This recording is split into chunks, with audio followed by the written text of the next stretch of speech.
Good morning, good afternoon, good evening. For the last 3 months, we have had a situation in Zimbabwe where there was euphoria on the issue of the Geza Revolution.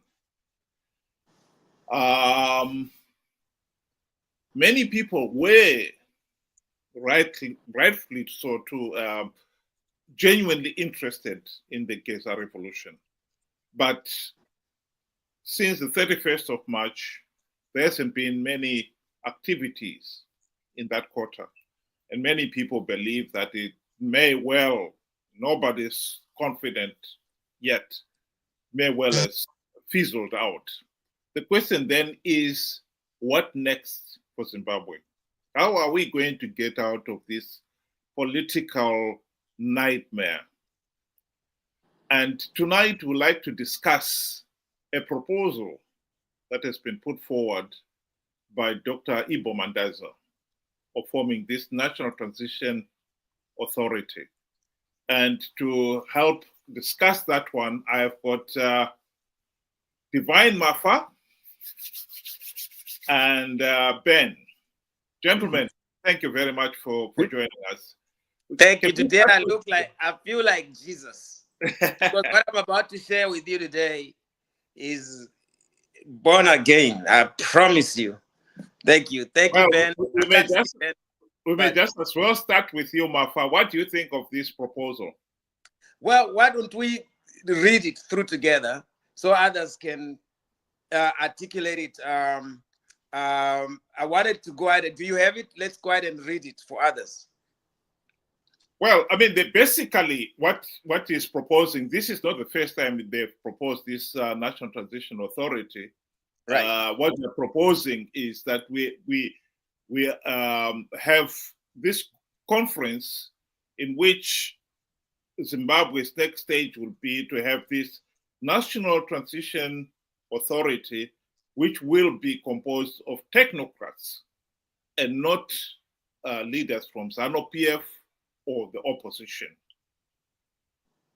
Originally, I think they've moved on. Originally, they were proposing that the National Transition Authority should be composed of ZANU-PF, the opposition, and technocrats. But now they've moved it to technocrats without ZANU-PF or the opposition. The question then is, do you see this as a realistic solution? Yeah, I wanted him to, I wish we could have Ibbo to come here to help us understand what makes him think that way. That is why I wanted to go to the details. We know Zimbabwe has problems. We know Zimbabwe is struggling. We know that we need solutions. But what does the Constitution say? And what level are we? What makes him say what he's saying now? Is it justified? Can we agree with him? Can we tear down the Constitution and start from his idea? Because the Constitution is clear that 2013, we agreed that we are going to have elections every 5 years. Now the question comes in is, what happened? Why does he think we need to postpone elections? We had an opportunity in 2017 when President Mnangagwa was given power by the military, and that power was questionable, and many of us engineered that we should bring forth a transitional authority for only 90 days. And the reason why I always say 90 days is I thought that the Constitution prior to that was advocating that if the president dies in office at that time, the vice president can only take over power for 90 days. He's not elected. So we have a situation in Zimbabwe where the laws, even the parliamentarians, are replaced by Shabangu, and they have not been elected. Now, they have carried out by-elections here and there, but we talk about like senators and all that as well, but the ones that he replaced, then they get clout. And of course, can we pick one issue at a time? So you are saying that this National Transition Authority would not work because Mnangagwa, even if he was to go, he can only be replaced by a vice president. Absolutely. So in this particular case, I think to be quite honest, Mandaza, Ibbo Mandaza's proposal is based on this conference persuading ZANU-PF to give up power, i.e. the whole government, the whole parliament, and the presidency will be replaced by these technocrats. And my understanding of your argument would be that ZANU-PF will never give up power. Am I correct? Well, not necessarily exactly what I'm saying. If you read my letter to Dr. Ibbo, it's an open letter. I was tuning in to just give you the broad problem that we have in Zimbabwe. How my dad was an elected senator in CCC, but Shabango replaced him with someone else, and so as many others. And you tend to see that ZANU-PF also replaces its president with an unelected president. That's a violation somewhere. To me, as an American, having lived in America for 27 years, it screams something is wrong. It needs to be fixed. Every power held by let's take one point at a time. One in point your case, I can understand what you're saying, and I Right. totally agree with it, that ZANU-PF and those who are already even in the opposition, who are already in positions of power and authority, either are MPs or senators, they will never give up power, period. Right.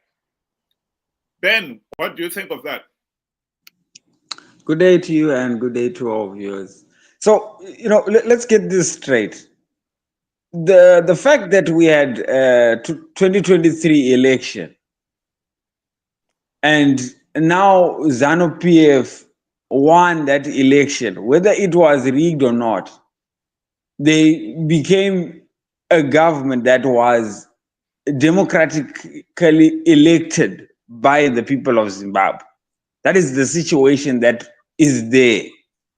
So there is now no way you can push them out and say, take the back seat. We want to do this. That is impossible. Even ZANU-PF always sings to the high heavens about being a democratic government that was elected by the people. There is no way we can take that away from them now. It is impossible. So my position with this here, National Transition Authority, it's a good idea. It's a very noble idea, but one that will not work given the current situation that ZANU-PF was elected by the people. People participated in elections. And whatever result came out, rigged or not, this is what we have to live with for now. I agree with you. Yeah, Mafad, do you have anything you want to add? I agree with you that you went on straight to the magical points that are flaws in our constitution that allows those things to happen. Even the 2021 election, which removed the election of the running mate, which is crucial. Therefore, there is a problem, a fraudulent act in the constitution that allows the president to stay. And it gives them too much power, as if they have won everything. It's not a winner take all. Chamisa had 48 or 49%, whatever the number is. But from what you're describing, it makes sense that they have everything. They took the whole thing, and now they have the whole parliament. So what we are looking at now is, are they going to use that power to make it a permanent status of affair where Mnangagwa becomes king? And we can get back to that as we go along with our discussion. But I wanted to agree with him that he is definitely right that ZANU-PF is not going to change, is not going to move, despite what Professor Ibbo Mandaza has proposed. Apparently, who is the technocrat? Who is the one who deserves to be appointed? Isn't that power as well when you are sitting as a transitional authority for 3 to 5 years? I mean, can you imagine if they are terrible and they have been given power, the amount of damage they can do as well, just like Mnangagwa? We can wait for Mnangagwa election to come in 2028. How much more damage would he have done? Like, I understand Zimbabwe is inhabitable now. So there are solutions that we can talk about later, and there are thought processes that we must also infuse in everybody's mind, and so that we know how the process is moving. Thank you. Well, I totally agree. I think the idea that ZANU-PF and the present opposition MPs will somehow accept stepping down is it's not going to happen. But I think what this proposal may be doing is actually enabling ZANU-PF to push hard with their amendment of the Constitution, allowing Parliament to postpone the 2028 elections. And this is a dangerous area because if the amendment should go through, it comes back to, I think, what you were saying, Mafa, in one of your arguments, that postponing elections or denying people the right to a vote, even if it's rigged, is worse than denying them, or it's worse than a rigged election. And I totally agree with that. So I think we must be very careful here. This proposal is saying we are going to dispense with the elections, and the technocrats will not be elected by anybody, will just be appointed by somebody. It's not clear who will do the appointment of those technocrats. Maybe through social media noise and people talking. The same way Chamisa resigned on social media. My mother is like, President, I'm like, he resigned. Didn't you know? Like, well, it was on Twitter. I was like, what is Twitter? What is X platform? What is WhatsApp? She doesn't even know she's using WhatsApp. So yeah. So I think that is a dangerous path. I honestly see that this proposal could be exploited by ZANU-PF to encourage this idea that we should amend the Constitution to allow the postponing of elections. And that is a dangerous path to follow. I mean, let alone, you can't convince them to carry out clean elections. And you hope to convince them to have a transitional authority because they are willing participants to fix the economy. You know, don't you think they'll be clever enough to find an opening for their insidious activities, their bad acts that they've been doing all along? They'll be like, oh, wow, we got an opportunity here. And if he continues to sell this, it's because he himself wants to be in this position. He, Ibbo Mandaza, he believes that if there is a transitional authority, there is absolutely no way they can leave him out with this brilliant mind and these ideas. Apparently, I think it's a very weak idea, especially considering what we are doing now, what's going on with the Geza. It's like he just dismissed Geza about what he's trying to do to actually remove Mnangagwa. Here, Mnangagwa is trying to say no more elections, or at least no more elections until 2030. So you have people who are trying to move the pillars of our institutional democracy, the very little that we have. 1, 2, 3, 4. That's the pillars and the foundation that we put together, that we are trying to build. We're still trying to build. Like, I know the democracy in Zimbabwe is only, 40 years? America is 200 years. So I understand people are going to misbehave at the polls, at the booth. People are going to get slaughtered, cheated. those are problems that I expect at least I can deal with that, than to have to wonder how to bring an election that has been completely removed from a system, to put those four pillars in the foundation together. The first pillar for democracy, number one, election, whatever the case is. And Ben, now, sorry, can I bring in Ben for a minute there? Ben, what do you think is wrong with the proposal, in your view? You know, I don't think this proposal is going to move ZANU-PF in any way whatsoever. Absolutely none. ZANU-PF, you know, at every given opportunity, they would let you know that we were elected by the people and they were given the mandate by the people. So you cannot go and propose to them to say, you know, fire yourselves. Then these, you know, technocrats can take over. Okay, so I mean, Ben, if we accept that it's not going to happen between now and 2028. yes, So it's not going to happen. 2028. Sorry? If we accept that it's not going to happen between now and 2028, can we accept this could happen, say, post 2028?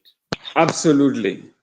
How would it happen? I think, you know, post 2028 is the better, it's got a better chance of actually happening. You know, you have to create a situation where you take away, you know, the legitimacy from ZANU-PF.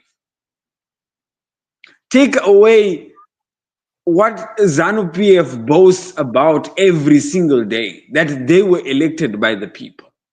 And to me, the only situation that can come up, or that, you know, that can result in this here proposal working, is when the people themselves decide that enough of this here, you know, foolish rigged elections.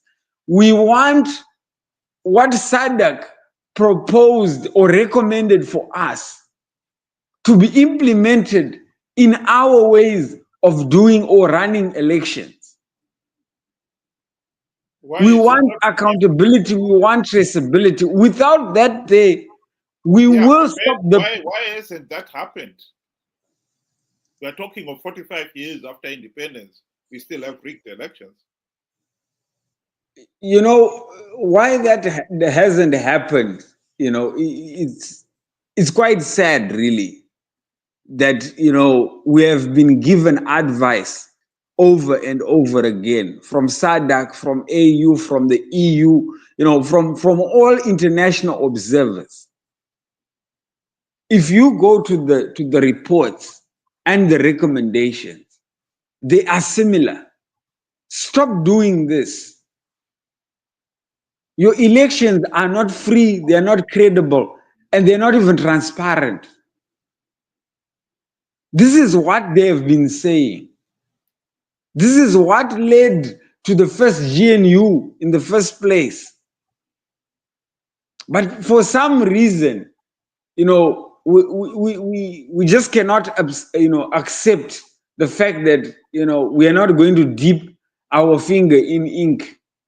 To me, that's the only explanation, because the election actually means nothing when your vote, you know, doesn't speak. Mafa, I know you are passionate about elections. Would you say 2028 elections must go ahead no matter what?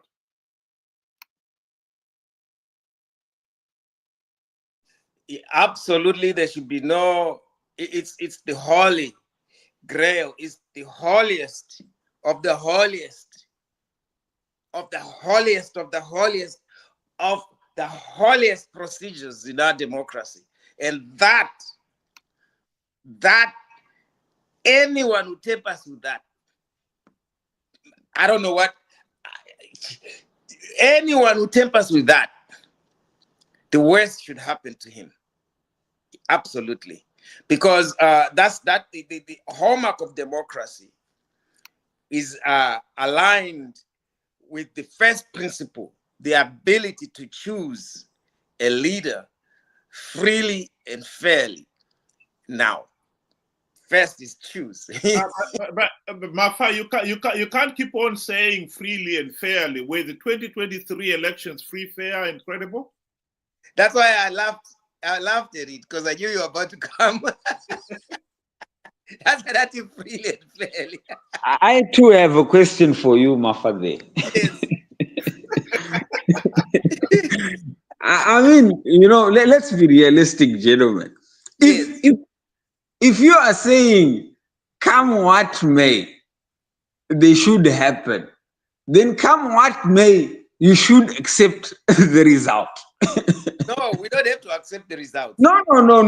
You went in knowing fully well that Right. this is what ZANU-PF, this is their DNA. DNA does not change. DNA defines you. It's who you are.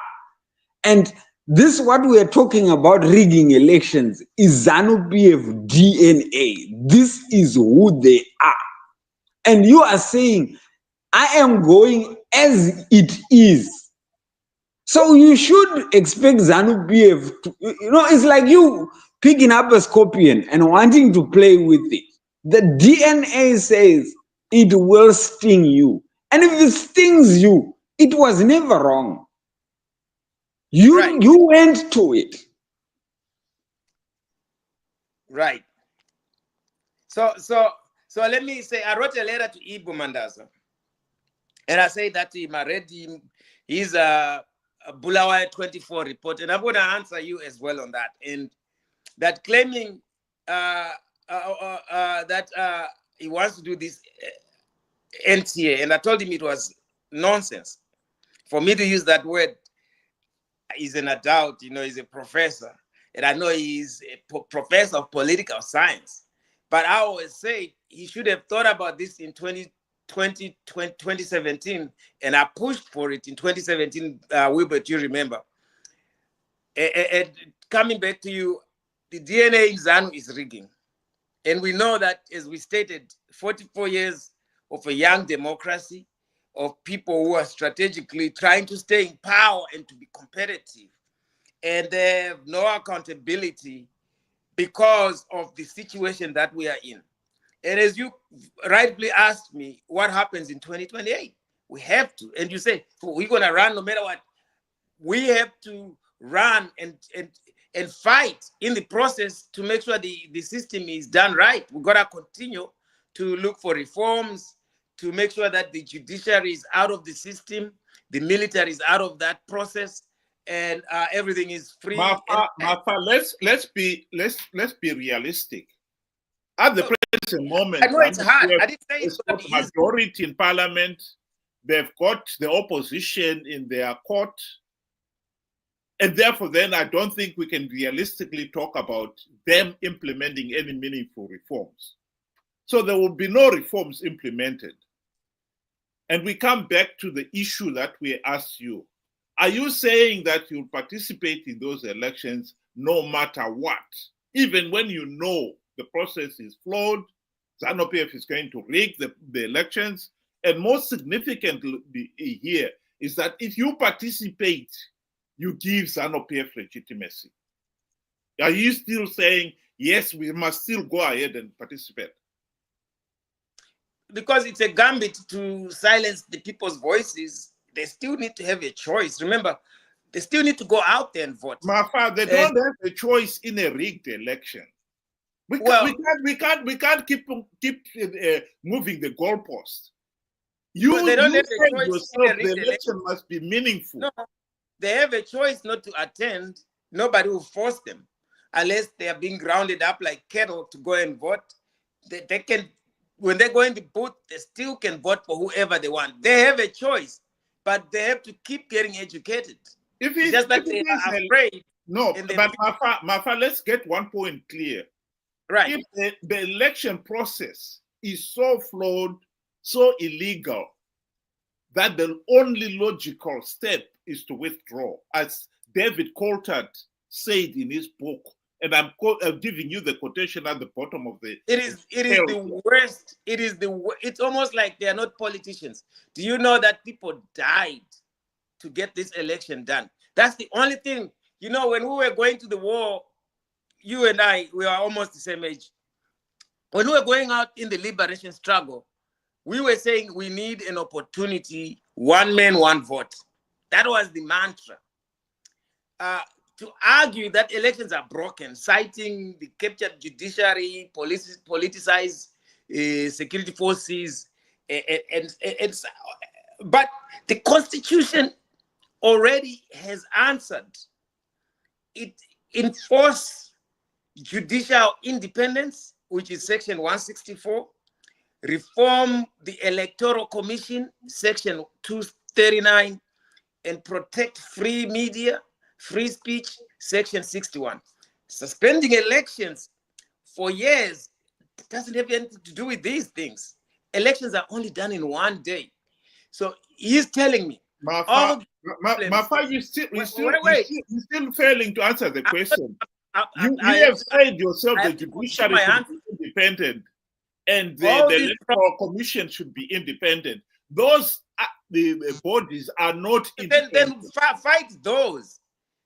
We already have a date. That's done. Don't take away that. Fight those things that you're talking about. Fight the other nonsense. But this is already done. This is agreed. The elections is the first and the biggest win that we can ever get in a dictatorship, in a military dictatorship. We are lucky to even have them, because what they are looking for is to completely stop elections permanently in Zimbabwe. If you look at the fact that they are talking about chief and they are talking about a king and a monarchy, the High Court ruled that Chiwenga now is a king. Zimbabwe is now a monarchy, just like England and other places, but they take it another step. Let's maintain our position in the same position. They'll stop having elections altogether. So once you let them taste, we are talking about 2028 elections. Right. Don't let them taste the fact that okay. If you accept 2023 elections were rigged, yeah, how are we going to move from rigged election to free, fair, and credible elections in 2028? That is why we are here, you and I, fixing this process. How are we going to move from rigged election 2023? This process you and I are doing elections in 2028. Okay, can you hear me? This process we are doing, we are fixing this process. This no, process you're not fixing. Let's not flatter ourselves. You and me can have our discussion. No, you 6 months. It will not make any difference.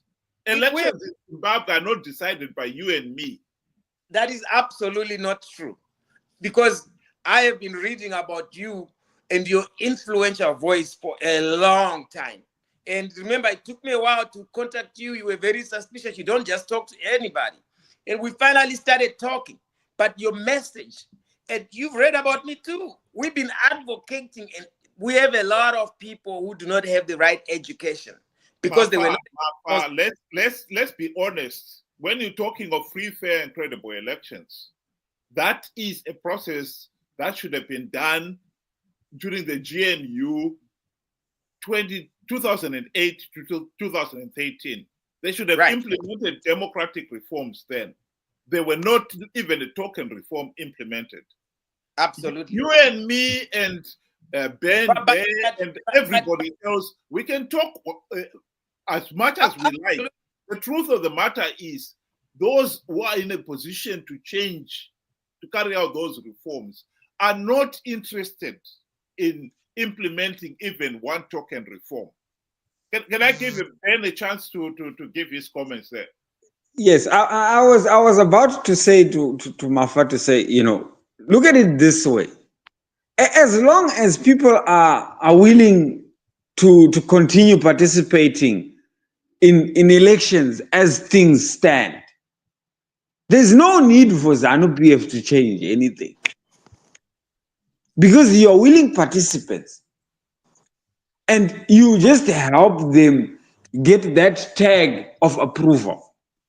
We all know ZANU PF will rig the 2028 elections, just the way they rigged the previous elections for the The past Glenview 45. election, they rigged the Glenview election. Did you know there was a by-election in Glenview, and ZANU PF had over 5,000 votes, and the Glenview it's an opposition stronghold, and they had like 300 votes or something. We know those things are going to be done, and we know that's been the crime over and over. But are you going to give up the only thing that we have, the only win, the only thing that my brother died for, the only thing my father went to the liberation struggle for, the only thing my grandmother, the only thing that we kept, one man, one vote. We can never give up, no matter how hard things are. Look, Mafa, Fix other things. Mafa, if you are going to participate in an election that is rigged, it's just the same as they are taking it away from you. No, it doesn't Because mean you're going to try. what you know what? Look at it this way. Why would you want to pretend that you have had an election when everything has been fixed? Why would you want to show the world to say Zimbabwe is having elections when it's a one-man band from the very beginning? We all know what ZANU PF does during election period. We all know what ZANU PF does during the counting period. All right. The irregularities. We know you actually stated those irregularities to say this needs to be fixed. This needs to be fixed. Why do you want it fixed? Because there's something wrong, right? But if you're going to say, if they're not fixed by 2028, let's just go on. Then it defeats the point to say, your one man, one vote, because it's not counting. Right. What we are saying here is. But our job is to make it count. That is why we are here. You and I will make it count. How do you expect to make it count by 2028? Are you going to stop if this thing here is not fixed? My question is, if there are no reforms, are you not going to participate in 2028? Okay, you loaded me with a lot of statements, and I feel I need to rebut. I will, first of all, if there are no reforms, I will still participate in elections, and I'll try to have overwhelming numbers, but it requires a magical formula. First, it needs a person who's brave to lead the opposition party, not Nelson Chamisa at the present time. But it needs Nelson Chamisa's blessing to advocate, because the problem is Nelson holds the key. He has all the people in the opposition. The sentiment in Zimbabwe on the ground is that people want Nelson, but they understand he's not a violent person. He didn't grow up during the liberation struggle like we did. We were fighters. We were fighting. I need to confine you to the issue that we are talking about here. I know Nelson Chamisa is another problem. Right. But I appreciate that. But we need to focus on the issue of the National Transition Authority, that's Ibbo Mandaza. Thank you. Let me come back. Let me finish the point I'm making. Right. The National Transition Authority that Ibbo Mandaza is proposing, we have agreed between the three of us that it will not happen until the 2028 elections, because there's no way ZANU PF and the Triple C politicians are going to give up and say, okay, we have failed, you can take over. There's no way that is going to happen. Right. The only hope is 2028, something happens that forces an NTA to happen. And one of the ways of attaining that position is exactly what happened in 2008. Because remember, 2008 elections were conducted, and both SADC and the AU refused to accept ZANU-PF's claim that they had won those elections. And this is what forced ZANU-PF and Robert Mugabe to accept and sign the global political agreement that gave birth to the GNU. In this case here, we'll be looking at, instead of the government of national unity, to an NTA. So the election process in 2028 has got to come out and be considered to be a failed to produce a legitimate government. That is the argument. So in this case here, if you are going to participate, and I think that's what Ben and myself are saying, if you are going to participate in the same numbers, the big numbers as we saw in 2023,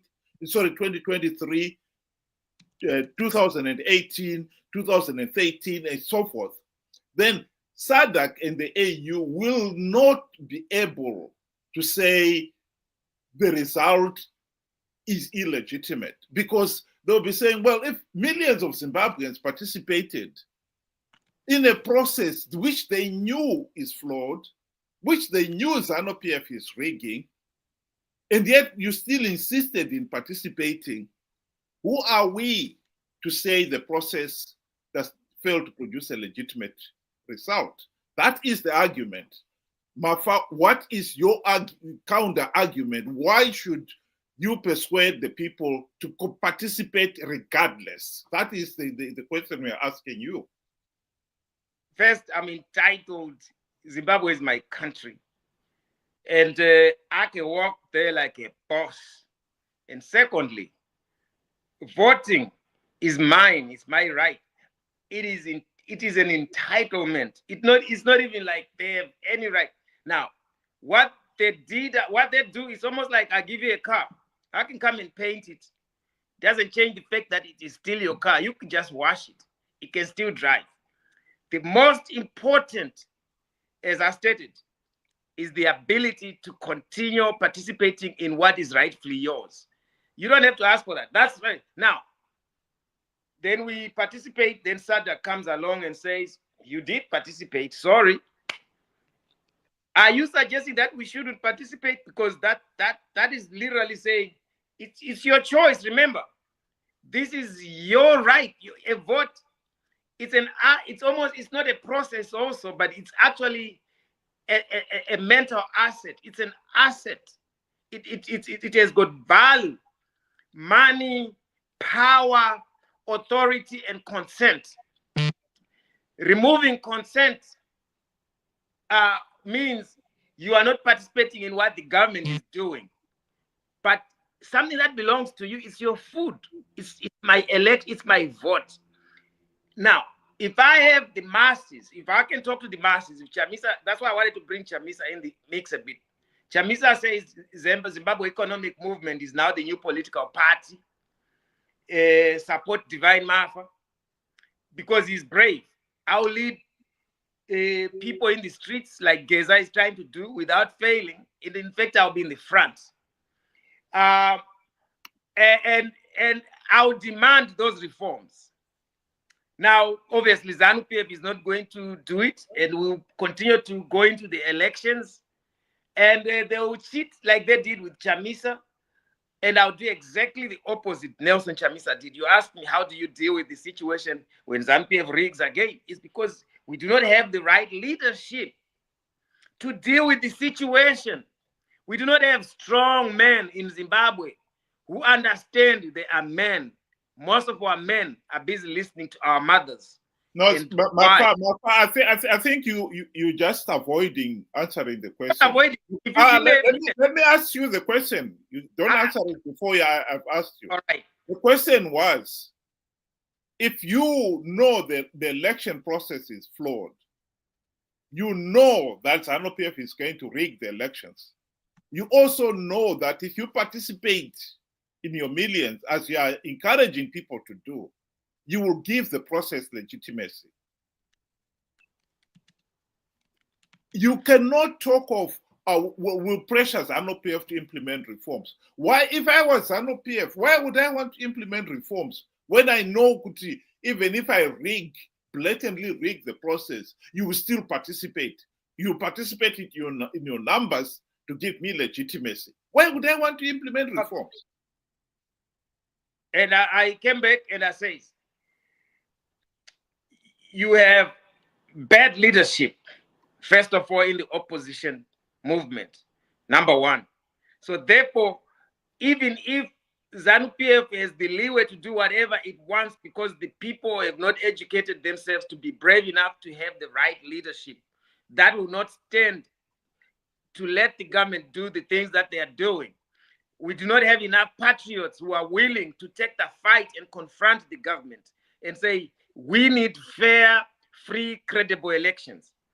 I'm not going to just walk away like Chamis. I'm trying to tell you, we do not have the right leadership. I'm not just going to walk away and run away and ignore the political process and ignore the party and everything. No. When ZANU-PF rigs and they refuse to reform, we keep applying pressure. As I stated, look at Zambia. They kept getting rigged.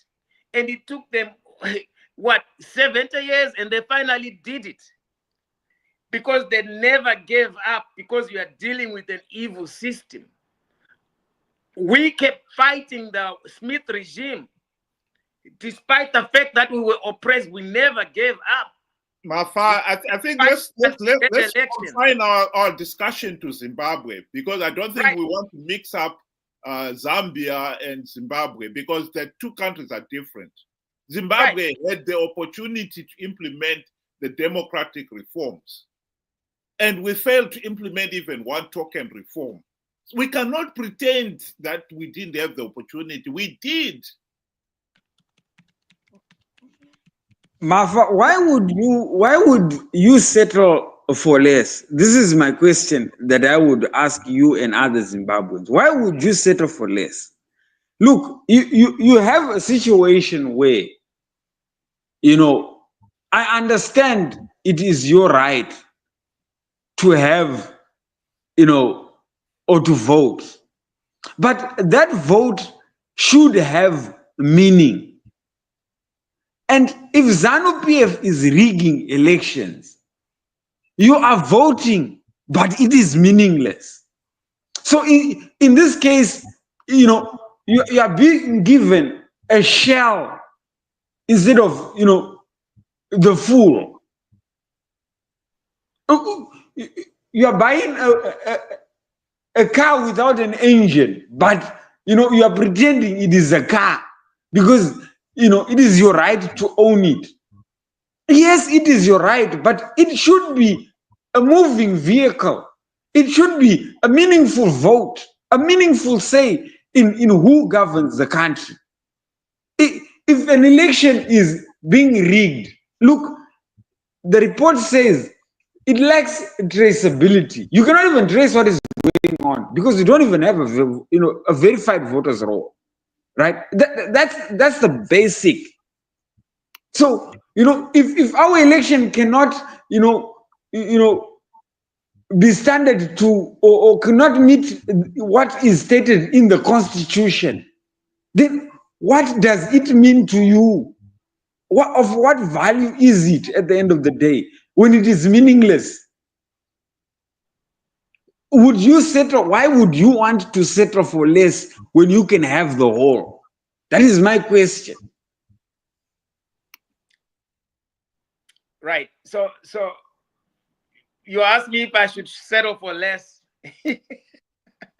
No, I'm asking you because you are willing to settle for less. Can I pass number reforms?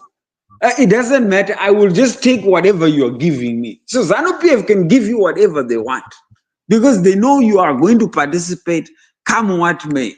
So even if they rig, you are still going to participate and you'll have to accept the result because you are willing to participate regardless of them rigging. But they just did what they normally do. So there's no need to be saying, Kuti, I got shortchanged. You knew you were going to get shortchanged in the first place. So why would you want to sell yourself short? Why would you want to do that? Right. Can you hear me now? Yeah, no, we can hear you. Go ahead, Mafa. Yes. So I get it. Boycotting does send a powerful protest against the floats. It's just a protest. You have to remember, we are dealing with the Constitution. Sending a protest does signal a distrust in the process, but however, it risks reducing representation. As seen in the 2023 election, only 68% of the people participated in the actual elections. I'm sure you looked at the statistics. And so, but on the other hand, if you participate, does look like you are lending the legitimacy to an unfair process, but it allows the citizens to have a voice that they should be used to, which is already limited. So what do? If elections are flawed, options include participating to challenge the system from within, boycotting to protest, or advocating for reforms, which we are talking about. Each choice has trade-offs, as we are talking about. We have to think logically in the system where we are being moved to a dictatorship. We are still authoritarian. If we're not careful, we're going to move to a dictatorship. And the moment we let them get used to actually accepting that elections can be toyed with and we can postpone them for even 2 minutes. Remember, as stated, elections are only done one day. And the things we've been talking about how to solve is every day for the past 43 years on how we can have free and fair, credible elections in Zimbabwe. And people have said, don't do elections. And many have decided to not even participate in elections anymore. I know people who say they don't do politics in Zimbabwe because they say it's useless. But the only way to change power, no matter how much the message is. Can I ask you a follow-up question to that one? Do you also accept that the opposition in Zimbabwe has been corrupted to the point where they are participating in these flawed elections, knowing fully well that the process is flawed, but they are after what Mnangagwa is offering them? Okay, come again, because I was thinking about asking you a question as well about what happens if we don't participate in elections. Okay. And I was thinking, do you accept that only consolidate Mnangagwa's power? Nothing. Remember, we didn't have elections again in 2012, I think, at one point, and it just made Mnangagwa, it just consolidate power. Despite boycotts, turnout, even if it doesn't go high or it remains high, people may still choose to vote and possibly hoping to influence the result even a little bit. So the idea of thinking, we never stopped having elections. Wait. We never stopped having elections, Mafa. We did have elections in 2008. And the next elections were 2013, and they went ahead. The critical point was, during that GNU, no meaningful democratic reforms were implemented because Mugabe bribed the opposition. They forgot about the reforms. Those are all facets. But I try to use simple common sense in making decisions. It's very obvious. Somebody's going to participate in those elections, whether you like it or not. They're going to get their legitimacy, whether you like it or not. What we need to do is to show our dissent, our strong commitment to change them by showing up in an unprecedented numbers, to the extent that it is so unavoidable for even Mafa, that is the question I was asking you. It has never happened because but that is the question I've asked you. People are talking about. Are you denying that the opposition who have been participating in these flawed elections, knowing fully well that the process is flawed, knowing fully well that by participating they're giving ZANU-PF legitimacy, but they also knew that if you win any seats, you will benefit from it? Okay, They are not doing it out of greed. Are you denying it? You are right. They are not doing it out of greed. Also, they are waiting. I'm not saying it. I'm saying they're doing it out of greed. And I'm saying, are you denying that No, I'm not the denying opposition is greedy, is corrupt? Oh, the opposition. Okay, let's get into the fact that ZANU-PF has to weigh in the situation of the day. If we choose not to give them elections, they will be very happy with that. In fact, they will not have to worry about having. Why? They will just put the people they like. They won't have to deal with Chamisa and his CCC people.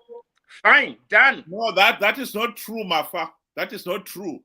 ZANU-PF knows they were forced into the GNU in 2008 because the process. You think they will be forced into a GNU if you don't participate in elections? Sorry? You think they will have anything to talk about if you completely say you don't want to participate? You don't have a right. Yes, no. That is not true. We must deal with the historic facts. The reason why Mnangagwa in 2018, for instance, created Pollard is because he needed the opposition to give him legitimacy. And he had the opposition with them without Chamisa. He doesn't need Nelson. No. That is why he needs. If the opposition that he had in Pollard was the only one that participated in the 2023 elections, for instance, he would not have had legitimacy, because you and me know that the opposition then, Vana Maduku, Vana Monzora, and so forth, the level of support they only had 4% of the votes. How can you say you have legitimacy when your main opposition has got only 4%? Legitimacy in 2023 came out of Chamisa participating, and he got 44% of the vote. That is where the legitimacy came from. You cannot say Baduku gave him as much legitimacy. In fact, all the other 9 opposition leaders, all together, they got less than 4%. Right. If elections are known to be rigged, implementing them may lack legitimacy, potentially leading to calls for dialogue. As Mandaza advocates, this could push for reforms, but participating in flawed elections might also be seen as accepting the status quo, fueling further disputes.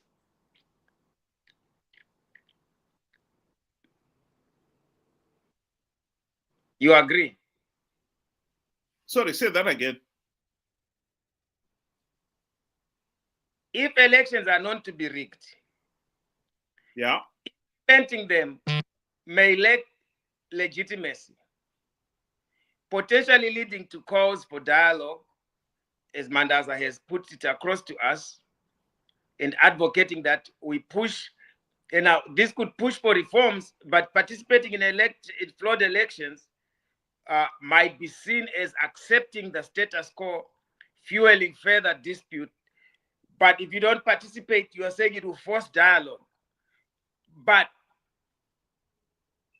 who are you saying should not participate? It's just not Chamisa in the game. There are other people willing to participate, right? And you can't strong arm all of them and bring them and say, we are not participating. Stop. In Zimbabwe, don't participate. Stop. They're going to participate because it's in the constitution. When you start to say, don't participate, it's good to say, but how are you going to stop them? They're going to set it up anyway. So we need to be having large numbers. There's a process that comes from the entire system that we are fighting, from A to Z. How do we participate in these elections? What do we need to avoid? What do we need to do? And when we participate, I think I answered the first part of your argument, that you're not going to stop everybody participating. And I've just told you that you don't need to stop everybody participating. You just need to If I stop. may paint a picture, to Mafa, what just happened with this recent by-election, if I'm not mistaken, it's in Glenview. There are registered voters, and the total number is over 31,000. The voter turnout was 4,000. Right? Now, imagine the 27,000 showing up at a polling station and sitting there to say, we are not participating in rigged elections. We told you we wanted reforms. 27,000 are seated outside that polling station. They wanted to vote, but you refused to give them what they wanted. And 4,000 went in and voted. Can you then say you were democratically elected? That is the picture that you want to be painting, taking away that legitimacy from ZANU-PF. What they sing up to the high heavens to say, we were elected, we are an elected government. That is the first thing that you should be taking away from them. That is the only way you can push for any other GNU transitional government. You have to take something and demand something. You cannot just walk and say, no, we want to have this national transition authority. That is nonsense. They'll tell you, you elected us, you, including you, because you're part of the process. So you have to look at it in give and taking and physical.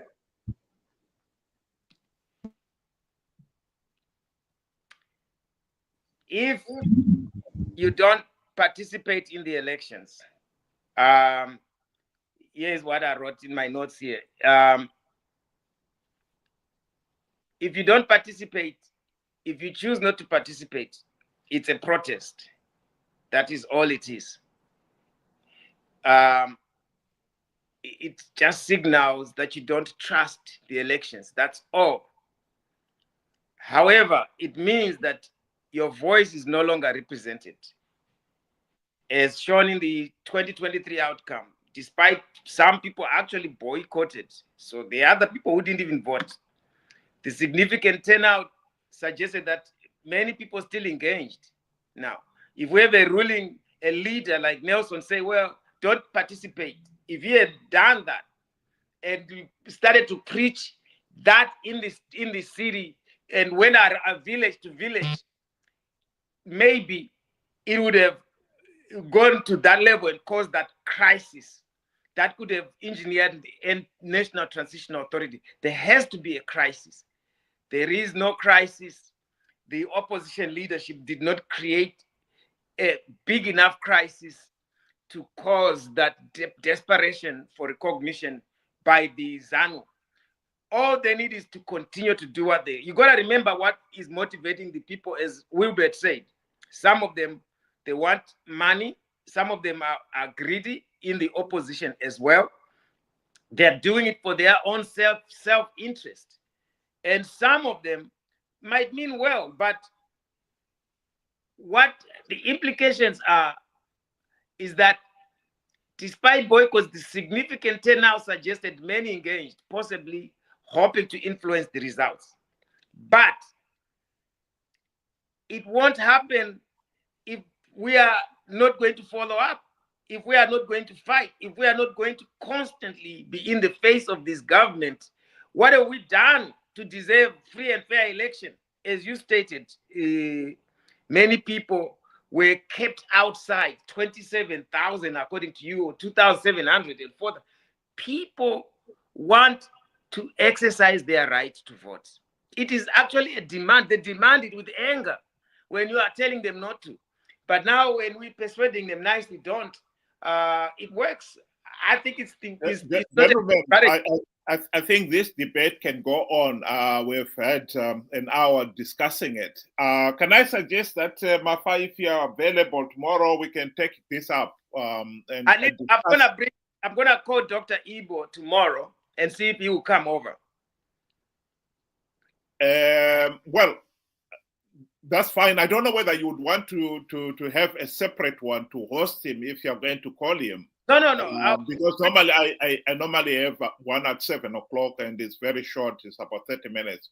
But if you're going to invite him, I'm sure you would want to give him more time to have a discussion. But as regards tomorrow's program, he's a professor. If you are available, we'll love to have you back on the panel, and you can expand on your ideas. Because I think this is an interesting subject which must be explored fully. And Ben, very much, thanks very much as well. I don't know whether you'd want to give your 1 minute or 2 minutes closing remarks, Ben, and then we'll let give his 2 minutes closing remarks as well. Ben. Yeah, so in closing, I would want to say, a national transition authority, or it's a noble idea. I think Zimbabwe needs as much help as it can get, but we have to create a platform for it to be to at least launch. You cannot just expect to just walk into ZANU-PF's camp and say you all are fired. We are putting this in place. As far as ZANU is concerned, they are a legitimate government, one that was elected by the people because the people participated in those elections. So currently, as things stand, let's not go far to even think that this is a possibility. I think maybe beyond 2028 elections, if we do the right thing and we can give this thing legs, it may work. Thank you. Thank you. Mafa, do you want to give your closing remarks? Yes. In my closing argument, I would like to say in Zimbabwe's flawed electoral landscape, boycotting may feel like a stand against injustice, but it hands victory to those who rig the game. In 2023 elections, despite issues like voter suppression and bias, we saw 68.86% turnout to vote. Proof that Zimbabweans, you will not stop them from voting. They bled, died for it. So it's an easy thing to actually push them to do the things they love to do, at least one day in a year. So don't stop them. Get them to come out in numbers, and then instigate them to fight to be counted. So in context, to challenge the system from within, such as using SADC, even having participated, dwarfing some of the voices, even SADC criticism shows that flaws can't be ignored. But silence risks irrelevance either. And so I think that we should vote, demand transparency, and push for reforms through dialogue, as Ibbo has urged us to do. Every ballot cast is a step towards a legitimacy and change. So fight for your right to be counted. You should vote. No matter how hard it is, even if you are not being counted, at least you can say, have I been counted? Where? Show me. That there is a science to prove that. And also we can see that one has been killed. It also has been stopped. There are courts that there are international places we can go to. There are people here like us in there. There is a system we have to keep fighting. We can't give up. Zimbabweans love to vote. Let them vote. Let's make sure their vote counts. That is what we should be focused on. And we have a constitution. We should stick to it and make sure that. Thank you very much, Mafa. I think I'll ask our audience, if you can join us tomorrow, I would love to hear Mafa expand on that point of we must participate in the elections in 2028, no matter what. I think that is a very important subject that must be explored. But to come back to the topic tonight, the proposed National Transition Authority by Ibbo Mandaza, I believe that the idea that it could happen, ZANU-PF and the opposition can be talked to giving up power, is the equivalent of belling the cat. The classical tale of the mice meeting and discussing and agreeing that for their own safety, they must put the bell on the cat so that each time the cat is coming, they could hear it and they could run away. They have time to run away to safety. It was a brilliant idea. Of course, if the cat had the bell, they would hear it long before it crept on them. But the truth of the matter is, when the mice were asked, okay, who is going to do it? It turned out no one could do it. No one was ever going to do it. And I think ZANU-PF will never, ever give up power in the present situation. That is my view. And 2028, it could happen if those elections had a different result from the usual of the opposition participating in their millions and giving the process legitimacy. That's how I see it. And those out there, if you are able to join us again tomorrow, 7 o'clock UK time, 8 o'clock Zimbabwean time, we would like to explore this issue a bit further, because I think this is one of the key issues that must be discussed and explored if we're going to move out of this hellhole we find ourselves. Thank you very much, gentlemen. Thank you very much for joining the discussion tonight, and you made it very lively. Thank you very much, Divine Mafa, and Ben. Thank you very much, and have a good night.